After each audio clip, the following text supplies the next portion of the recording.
Адамды сурай берсеңиз тажайт, Аллахты сурай берсеңиз Аллах жакындатат өзгө. Дуа менен адам Аллахка ушунчалык жакындайт.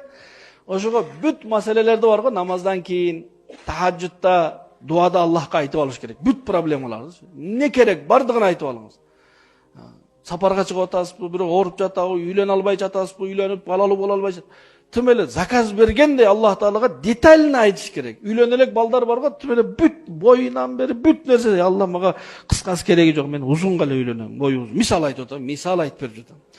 Жумушка орнолуш, Алла мага ушу көп айлыктуу жумуш бер, Алла. Эркелеп дуа кылыш керек Аллахтан, себеп биз башка кимден сурайбыз?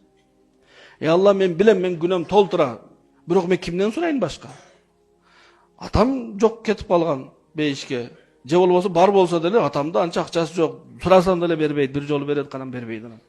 Өзүңдөн эле калбайын, Алла, өзүң бер. Мага ушундай машина керек, Алла, сураңыз Аллахтан. Ниет кичине койбой, Алла, бир Москвич болсо деле болот. Жок, Аллахтан Москвич сурабаңыз. Сөп сиздин акчаңыз Москвичке жетер, бирок Аллахтын казынасында Мерседестер бар. Аллахтан жаңысын сураңыз. Кандай берет, аны өзү билет да. Биз ниетибиз ушунча кичине, Алла, эми эптеп бир жумуш болсо эле болду, эми бир кылдырап жүргөн машина болсо, сен Аллах Тааланы айлыкка иштейби. Аллахтан сураганда жаңысын, маслоусын, эң зорун, эң кымбатын сураш керек да.